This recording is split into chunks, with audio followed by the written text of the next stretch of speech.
பாமக சட்டமன்ற குழு தலைவர் ஜி.கே. மணியை மாற்றக் கோரி சட்டப்பேரவை செயலாளரிடம் மனு அளிக்கப்பட்டிருக்கிறது. பாமக சட்டமன்ற குழு தலைவர் ஜி.கே. மணியை மாற்றக் கோரி சட்டப்பேரவை செயலாளரிடம் மனு அளிக்கப்பட்டிருக்கிறது. ஜி.கே. மணியை மாற்றக் கோரி அன்புமணி ஆதரவு எம்எல்ஏக்கள் இந்த மனுவினை சட்டப்பேரவை செயலாளரிடம் அளித்திருக்கிறார்கள்.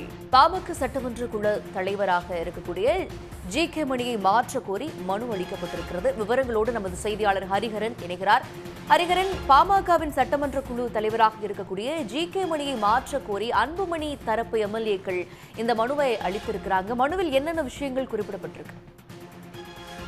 பாமக சட்டமன்ற உறுப்பினர்கள் சிவகுமார், வெங்கடேசன், சதாசிவம் ஆகியோர் பாமக செய்தி தொடர்பாளரும் வழக்கறிஞர் பாலு ஆகியோருடன் சட்டப்பேரவை செயலாளர் சீனிவாசனை சந்திக்க வருகை தந்திருக்காங்க.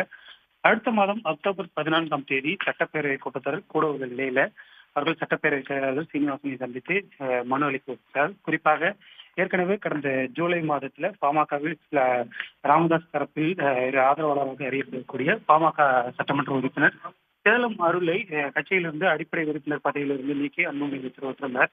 இந்த நிலையில பல்வேறு கடந்த டிசம்பர் மாதத்திலிருந்து அன்புமணி ராமதாஸ் மற்றும் ராமதாஸ் இடையே இருதரப்பும் இடையே மோதல் ஏற்பட்டு வந்திருக்கக்கூடிய நிலையில தற்போது இந்த சந்திப்பு ஒரு முக்கியத்துவம் வாய்ந்ததாக பார்க்கப்படுகின்றது. குறிப்பாக பாமக தலைவர் என குறிப்பிட்டு ஸ்ரீநகர் பாமக அலுவலகத்திற்கு தேர்தல் ஆணையம் அனுப்பிய கடிதம் மூலமாக பாமக அன்புமணியை தலைவராக அங்கீகரித்து விட்டது என அன்புமணி தரப்பினர் தெரிவித்து வருகின்றனர். அதே சமயம் அன்புமணி தரப்பு மோசடி செய்து இதனை செய்துள்ளதாகவும் அவரது பதவி காலம் முடிந்துவிட்டது, கட்சி வெடிப்படி தற்போது ராமதாஸ் தான் தலைவராக இருக்கிறார் என்று அன்புமணி ராமதாஸ் தரப்பிலிருந்து நேற்று டெல்லியில் ஜி.கே. மணி அவருக்கு தேர்தல் ஆணையத்தில் புகாராக அளித்திருந்தார்.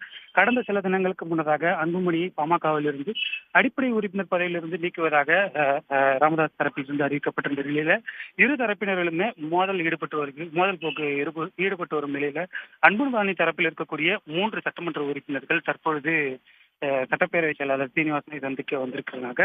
குறிப்பாக பாமக தலைவராகவும் பாமக சட்டமன்ற குழு தலைவராகவும் இருக்கக்கூடிய ஜி.கே. மணியை நீக்க வேண்டும் என்றும் சேலம் சட்டமன்ற உறுப்பினர் அருள் ஆகியோரை கொறடா பதவியிலிருந்து நீக்க வேண்டும் என்று மனு அளித்து தற்போது சட்டப்பேரவை செயலாளர் சீனிவாசனை சந்தித்து வருகின்றார் என்று இன்னும் சற்று நேரத்தில் இந்த மனு அளித்து, அதாவது அக்டோபர் 14ஆம் தேதி சட்டப்பேரவை கூட்டத்தொடர் கூட உள்ள நிலையில ஜி.கே. மணி மற்றும் அருள் ஆகியோர் பேசும்போது அதனை பாமக தரப்பாக கருதக்கூடாது என்றும் தங்கள் 3 பேர் மட்டும் குறிப்பாக சிவகுமார், வெங்கடேசன், சதாசிவம் ஆகிய 3 சட்டமன்ற உறுப்பினர்கள் பேசுவதை மட்டுமே பாமகவின் தரப்பாக அங்கீகரிக்க வேண்டும் என்றும் பாமக சட்டமன்ற குழு தலைவராக ஜி.கே. மணியையும் பாமகவின் கொறடாக அருள் ஆகியோரை நீக்க வேண்டும் என்று சட்டப்பேரவை செயலாளர் சீனிவாசனை சந்தித்து தற்போது மனு அளித்து வருகின்றனர்.